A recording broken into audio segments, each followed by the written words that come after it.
Welcome back. Now, today we have a special Wednesday edition health report.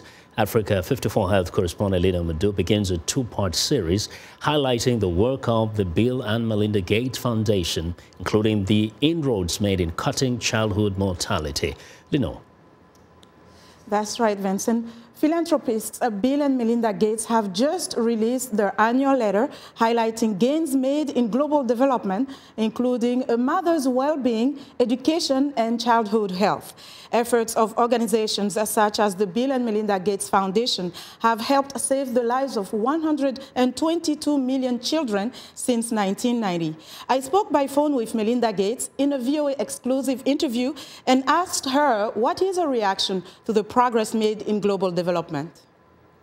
Well, the progress is really astounding, and it's the progress that the world has made. And so it makes me even more optimistic about what we can do in the future, because not only has this progress been made about lives saved, about people lifted out of poverty, but it's accelerating now, particularly in the last 5 years. So there is so much more that can be done. One of the examples is the number of childhood deaths per year has been cut in half, according to the United Nations, since 1990, and 122 million have been saved. These numbers are really, really encouraging. They are absolutely encouraging, and the great thing now is we have even more data. We know what has saved those children's lives. It's been predominantly malarial bed nets and vaccines, but we're seeing the number of children's deaths go down, and we're also seeing that, okay, the deaths that are still left are particularly these newborn lives, these first 30 days. 1 million kids die on the first day of life. And so we also know now, okay, this is where we also need to act.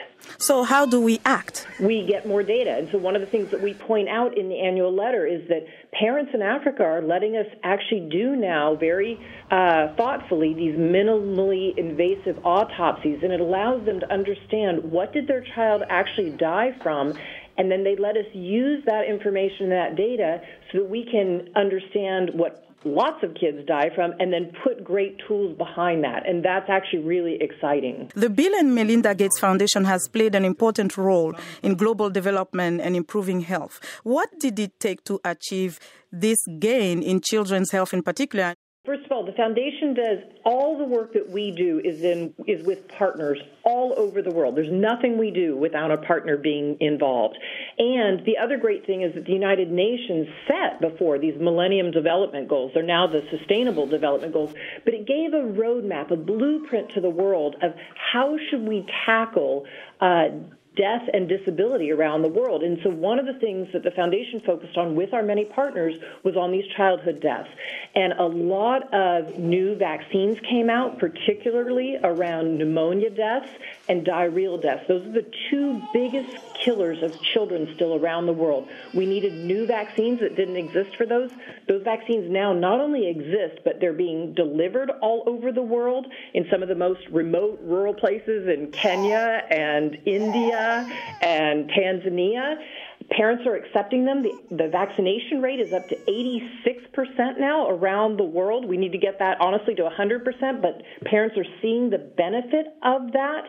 And parents are also choosing to get a malarial bed net because governments are now giving them out all over Africa, and they're not only getting them, they're actually sleeping under them because they see the benefits for themselves and their children of fewer malarial episodes in their households. And you mentioned vaccine. Would you elaborate on how investing in childhood immunization is not just good for the child's health, but also beneficial to the economy, because that's something that a lot of people are really struggling with to understand? If a child grows up healthy, and then they have their greatest potential of being educated and going on to get a job and producing economic means for their own family. And ultimately, if they lift up their family, they're lifting up their community, and they're lifting up a whole economy. So we call that the demographic dividend. That is, if you get a healthy population of kids that get educated and then get into their productive working years, late in their teenage years, literally you see gains in your economy overall. But they have to start healthy in life, which is why vaccines are so important, why getting fewer malarial episodes is important, why getting the right nutrition is important so that they can grow and reach the potential they have, both cognitively and developmentally. So moving forward, what are some of the key issues that will be on top of the agenda for the foundation, especially with childhood health? Well, you're going to see us continue to make investments and maybe more investments in nutrition because, as I mentioned, that first 1,000-day window is so important that if a child doesn't grow up healthy, they don't have the chance to reach their full cognitive. Where they grow up and what their immune system is facing in those first few years of life is very different in a country like Uganda versus Kenya versus South Africa. So we don't even understand as a world enough about a child's gut to understand exactly what interventions we should make. Should we give them more zinc?